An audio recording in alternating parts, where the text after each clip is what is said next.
Every time you react, you hand them power.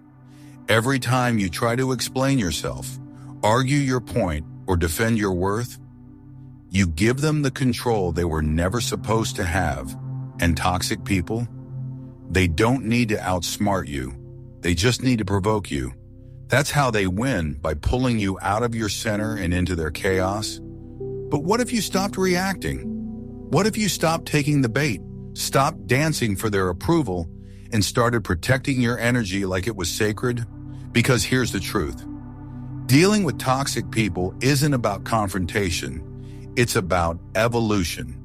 In this video, you're going to learn 10 Stoic strategies that make you emotionally untouchable.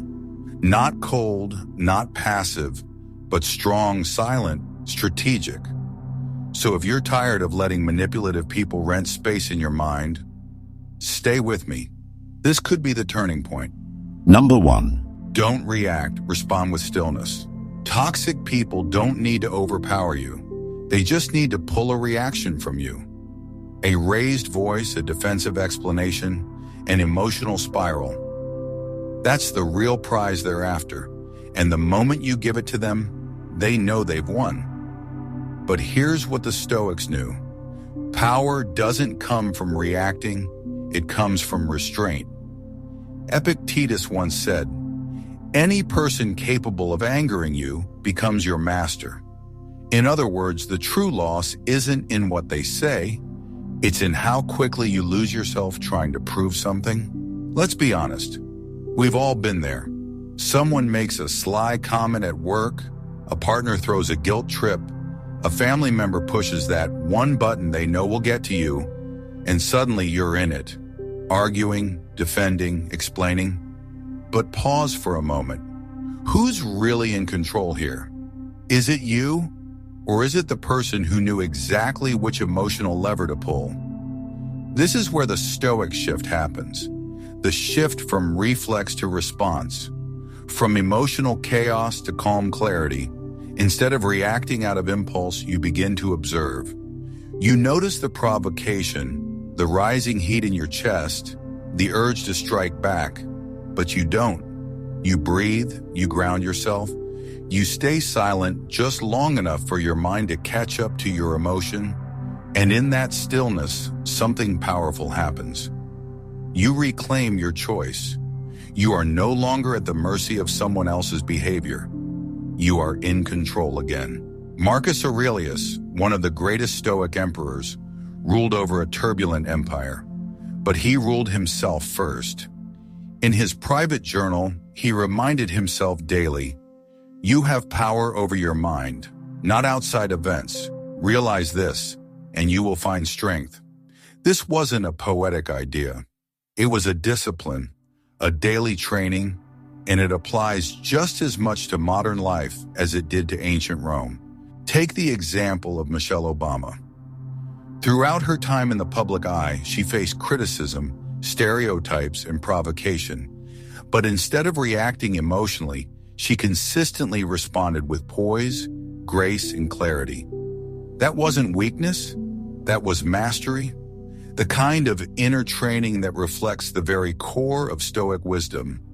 Respond, don't react.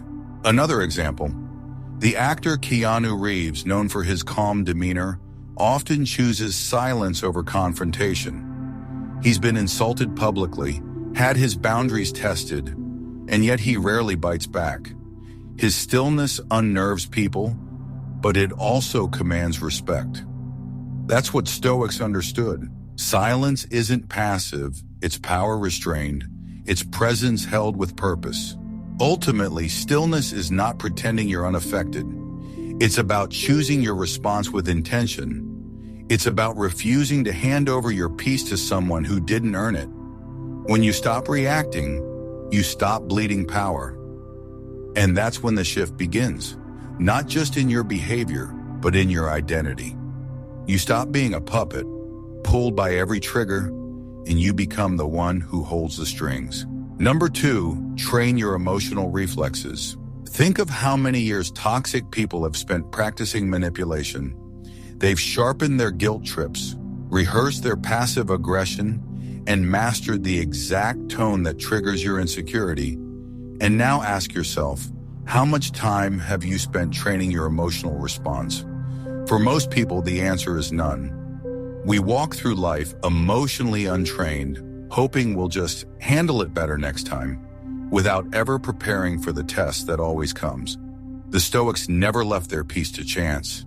They saw life as a kind of training ground, where every insult, every disappointment, every test of patience was a chance to grow stronger. Epictetus compared life to an Olympic match. You don't become a champion by merely wishing for it, he said. You must act as one. The same is true for mental strength. You don't become emotionally resilient by reading quotes. You build it moment by moment, especially when it's hardest. Let's be clear, reacting emotionally isn't a sign of weakness. It's a sign of conditioning. You've been taught to react, taught that raising your voice means strength, that defending yourself means power. But the Stoic knows that true power lies in restraint, in training your nervous system to pause instead of explode, in building the muscle that allows you to observe your emotion before it becomes your identity. Consider the example of LeBron James under the spotlight, provoked by the media, by fans, by players trying to get under his skin. He rarely cracks. He's mastered not just basketball, but himself. And that's no accident. He trains not just for performance, but for poise. That's emotional conditioning. That's Stoicism in motion. Another example comes from Viktor Frankl, the psychiatrist and Holocaust survivor. In the darkest conditions imaginable, he wrote, "Between stimulus and response, there is a space. In that space is our power to choose our response. In our response lies our growth and our freedom. If someone facing unthinkable suffering could still choose meaning over reaction, what excuse do we have? Because here's the truth. Life will test you. People will test you. And if you've never trained your internal response, you will always fall back on the path of least resistance, reaction. That's why most people keep repeating the same mistakes. They walk into every emotional situation unarmored, unprepared, and wonder why they keep getting bruised. But imagine training like a warrior. Not to fight, but to stay centered. You rehearse your calm, you practice your breath, you visualize peace in the midst of chaos. So when the moment comes, you don't freeze, you don't snap, you choose, you respond. And that's how you win, without raising your voice. Ultimately, emotional reflexes are habits, and like all habits, they can be reshaped. You're not stuck with your past reactions. You're simply untrained, but that can change starting today. Because once you train your mind the way an athlete trains their body, you'll stop being thrown off by every disturbance. You'll move from reaction to resilience, from chaos to command. Number 3, master the art of silence. In a world addicted to noise, silence is mistaken for weakness. If you don't clap back, they say you're soft. If you don't defend yourself, they say you've lost. But the Stoics saw it differently. They saw silence not as absence, but as power held in reserve. Because silence isn't passive, it's presence. And when used with intention, it's one of the most disarming responses you can ever give. Toxic people crave reaction. They need your words, your explanations, your defenses. Because every word you speak gives them something to twist, something to use. But when you go silent, their entire script falls apart. Suddenly, they don't know how to play their role. They fumble, they escalate, they lash out, because your stillness reflects their chaos back at them. Seneca once said, "He who does not know how to be silent does not know how to speak." In other words, if your words aren't rooted in clarity, they're just noise. And that's exactly what toxic people feed on. Noise. The more you explain, the more you give. But the more you withhold, the more you reclaim. Real-world example? Imagine you're at a family dinner. Someone makes a backhanded joke about your life, your career, your relationship, your choices, everyone laughs, waiting to see what you'll do. The old you'd fire back, defend yourself, maybe even storm out. But the trained version of you pause, you sip your drink, you smile, not out of sarcasm, but out of peace, and you say nothing. You let the comment hang in the air where it belongs, and suddenly you've done something rare. You've dominated the room without making a scene. This is what silence does.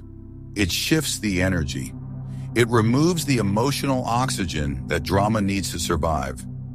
Toxic people don't fear confrontation, they fear irrelevance, and your silence, that's what makes them irrelevant. Moreover, silence gives you space. Space to think, space to observe, space to choose the right move rather than the fast one.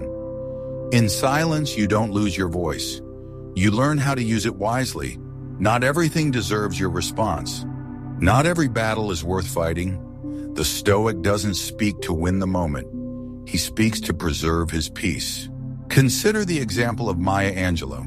She once said, "I've learned that people will forget what you said, but they will never forget how you made them feel."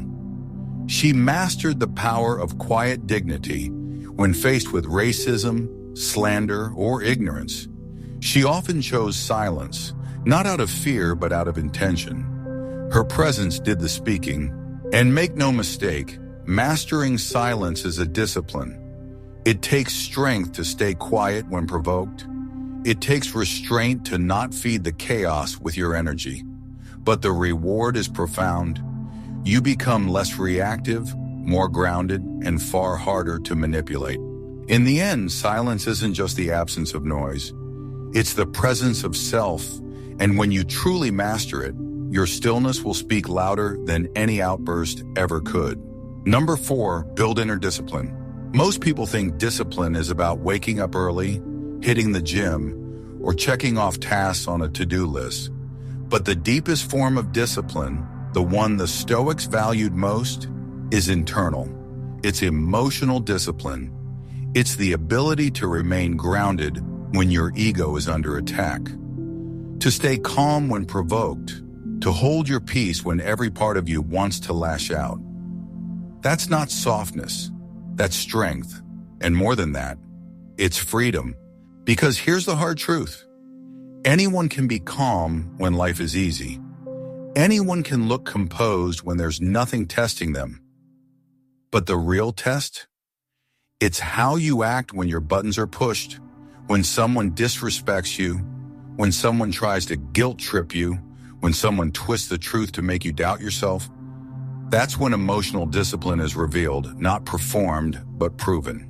Marcus Aurelius faced betrayal, politics, personal loss, and relentless pressure as emperor. Yet in his journal, never meant for anyone else's eyes, he constantly reminded himself of one thing. If you are distressed by anything external, the pain is not due to the thing itself, but to your estimate of it. He wasn't telling himself to suppress his emotions. He was reminding himself to train his interpretation, to master how he viewed and responded to what life threw at him. That's discipline, not ignoring reality, but mastering response. Now let's bring this into real life. Think of someone who always gets a reaction out of you. Maybe it's a coworker who undermines you. Maybe it's a parent who never acknowledges your growth. Maybe it's an ex who knows just how to press your most vulnerable spot. Discipline doesn't mean you become numb. It means you don't give them the satisfaction of pulling you off your path. Oprah Winfrey once said, "You cannot control other people's behavior, but you can control how you respond to it." That's a Stoic truth wrapped in modern wisdom.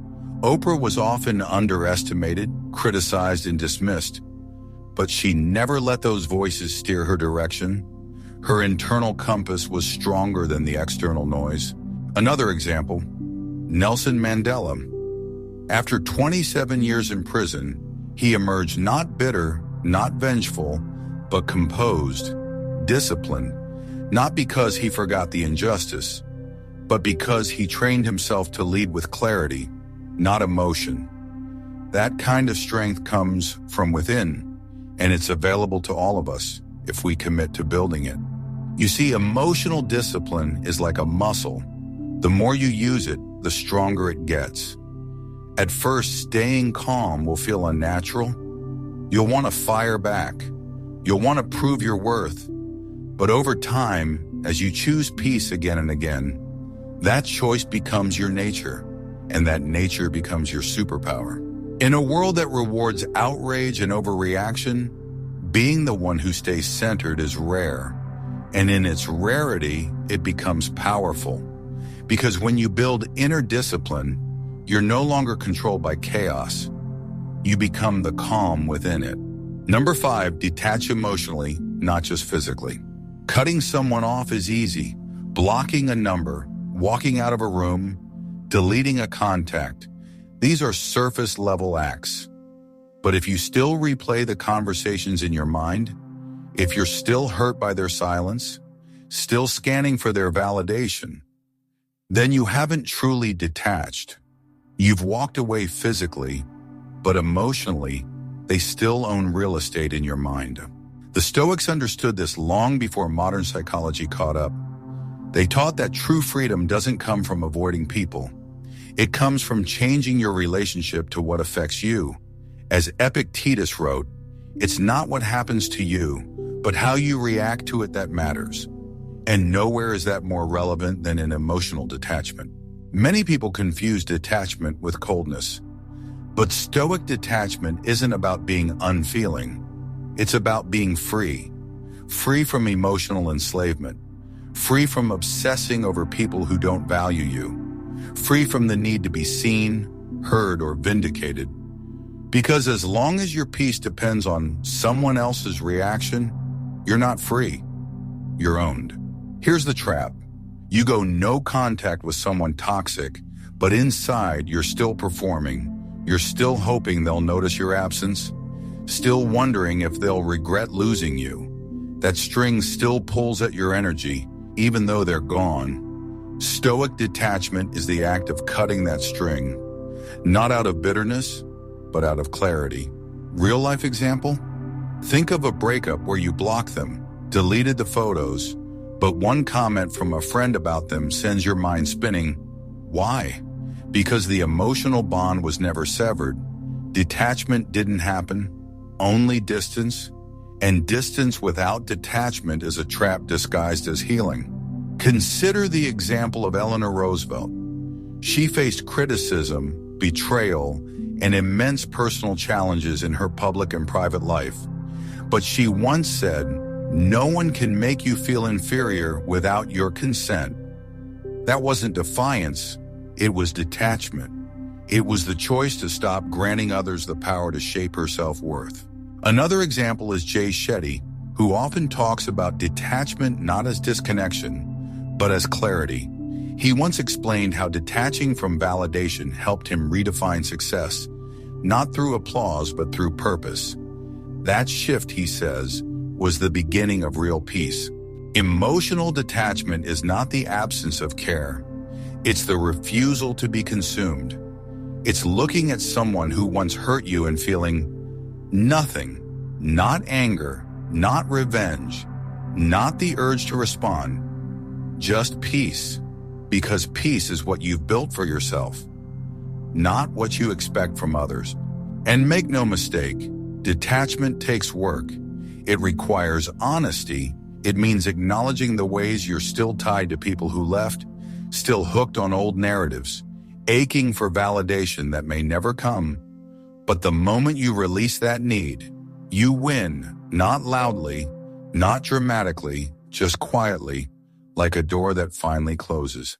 In the end, the person who hurt you no longer needs to apologize. They no longer need to explain because they no longer live in you. And that right there is real freedom. Number 6, refuse to seek their approval. One of the most powerful things a toxic person can sense is your hunger for approval. It's subtle, but they see it in the way you explain yourself, the way you chase clarity, and once they know you need their validation, they will use it as leverage. They'll dangle praise when you conform and withdraw at the moment you resist. That's not love. That's control. The Stoics warned about this. Marcus Aurelius wrote, "Ambition means tying your well-being to what other people say or do. Sanity means tying it to your own actions." In other words, when you base your peace on someone else's recognition, you are no longer free. You've outsourced your worth, and anyone with the right tone, the right silence, or the right insult can take it away. This is why toxic people are so good at destabilizing your sense of self. They know how to make you question your worth without ever saying it outright. They twist compliments. They offer conditions.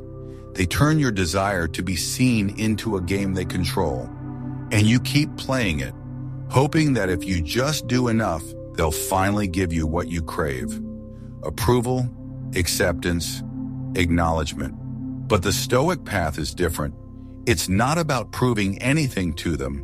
It's about remembering who you are without them. Epictetus said, "Who is your master? Anyone who has control over what you desire or avoid. If you crave their approval, they own you. If you fear their rejection, they rule you. But when you stop needing either, something shifts. They lose their power, and you gain yours."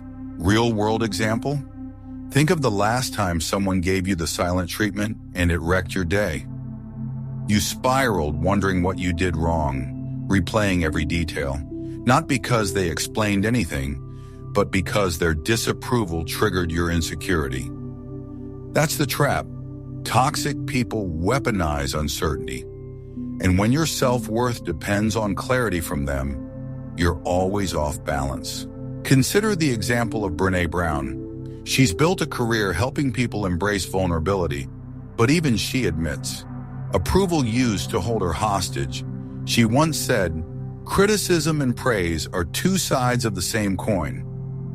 Her turning point came when she stopped performing for applause and started living by her values. That shift made her untouchable. Another example is the musician Prince. He famously refused to conform to industry norms just to stay popular. He changed his name, walked away from major labels, and trusted his vision over applause. People didn't always understand him, but he didn't need them to. His power came from self-definition, not public approval. So here's the truth. You don't need their praise to feel worthy. You need your own. You need to stop explaining yourself to people committed to misunderstanding you. Because the moment you no longer seek their approval is the moment you become free from their manipulation. And when that happens, you'll realize you were never too much. You were just in front of people who wanted you small. Number 7, transform pain into purpose. Toxic people don't just hurt you. They leave residue, emotional bruises that linger, self-doubt that whispers, memories that replay when you least expect them. But here's the question. Stoicism forces you to ask, what will you do with the pain? Most people do one of two things. They either suppress it, pretend it didn't matter, bury it deep, or they get trapped in it, replaying the story, craving closure, hoping the person who caused the wound will one day apologize. But both paths lead to suffering. Because the pain isn't gone, it's just disguised. The Stoics offered a third way, a path not of denial or fixation, but of transformation. Marcus Aurelius wrote, "What stands in the way becomes the way." In other words, don't avoid the pain. Face it, use it, shape it, let it refine you. Your pain can either define your future or deepen your wisdom. The choice is yours. Think of emotional pain like fire. It can burn you or forge you. It all depends on how you hold it. When you use your pain to build resilience, to sharpen your boundaries, to elevate your purpose, that's when you become dangerous in the best possible way. Not because you're angry, but because you're clear. Real-world example? Think of someone who was cheated on, betrayed, lied to. They could have let that pain harden them, could have closed off, could have repeated the cycle with someone new. But instead, they took that experience and said, Never again. They learned, they trained, they became so rooted in self-respect that no manipulator could get close again. That's Stoicism, not numbing, but awakening. Another example, Maya Angelou. She turned trauma into poetry, injustice into fuel. She didn't let her past silence her. She gave it rhythm, and in doing so, she lit a path for others. That's what transformation looks like. It's not revenge, it's elevation. And then there's Viktor Frankl. He survived the concentration camps not just physically, but mentally. Because he found meaning in the suffering, he wrote, "In some ways, suffering ceases to be suffering at the moment it finds a meaning." That meaning gave him the strength to keep going, and later to change the world through his book, Man's Search for Meaning. Pain has a strange way of revealing what matters. It peels back the surface and exposes your core. And if you're willing to look at it, not run, not react, but really look, you'll find power in it. The power to rebuild differently, to love yourself harder, to respect your own peace so deeply that chaos can no longer live there. So the next time someone's betrayal threatens to define you, pause, don't suppress it, don't drown in it. Ask, what is this pain trying to teach me? How can I use it? How can I turn it into something meaningful? Because that's the Stoic way. You don't erase the pain, you alchemize it, you make it fuel, you make it fire, and then you rise, not in spite of what they did, but because of what you built from it. Number 8, let go without needing closure. There's a myth that healing requires closure, that in order to move on, you need the final conversation, the heartfelt apology, the clear explanation. But what happens when it never comes? What happens when the person who hurt you never takes accountability?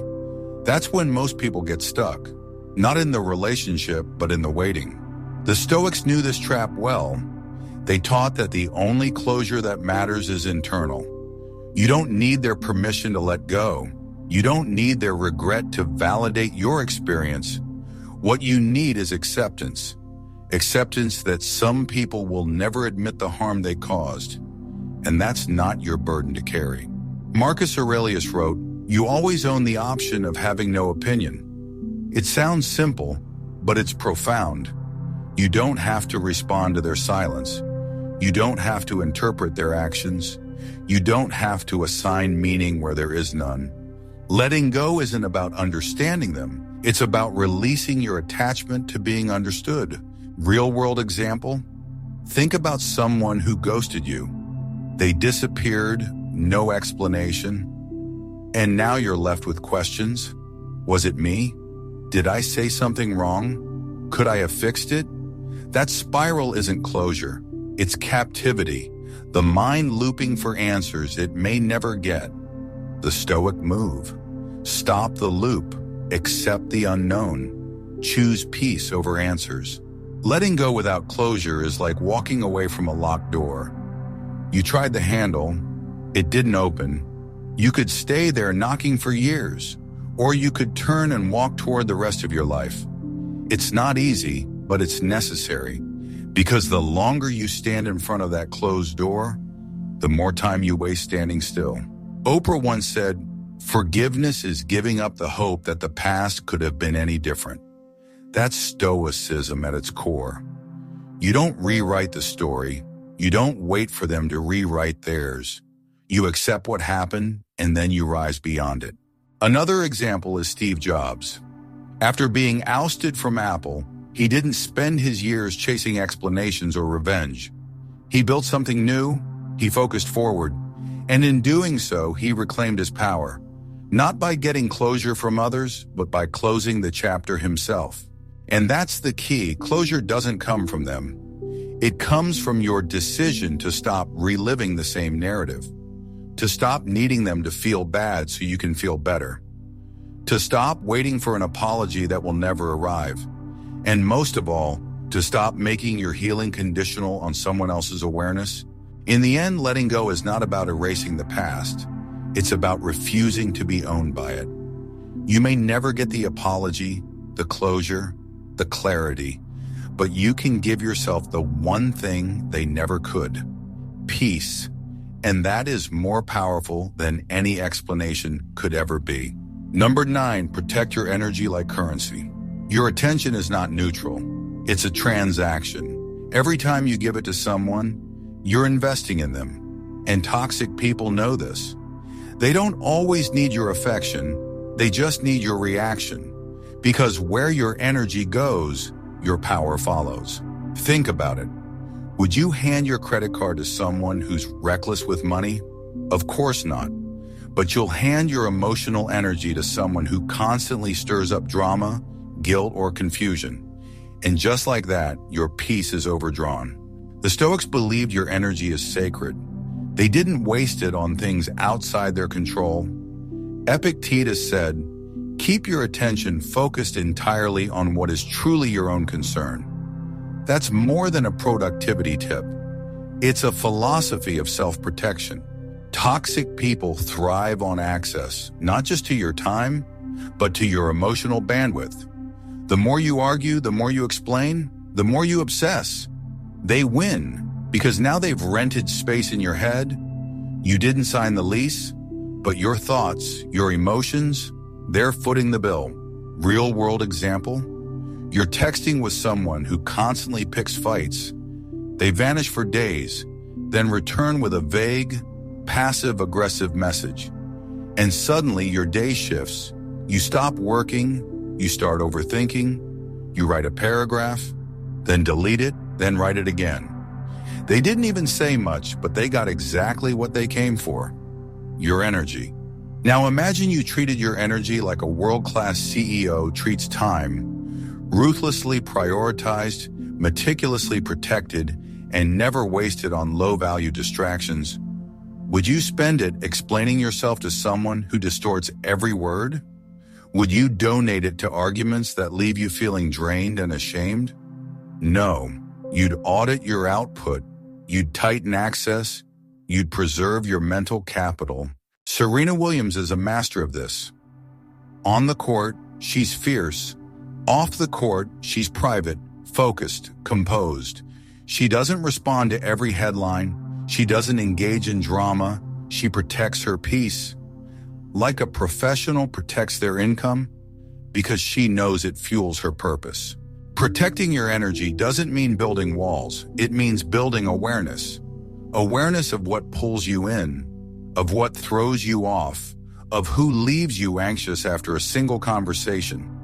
And instead of blaming them, you adjust your boundaries. Because boundaries are not punishments, they're filters.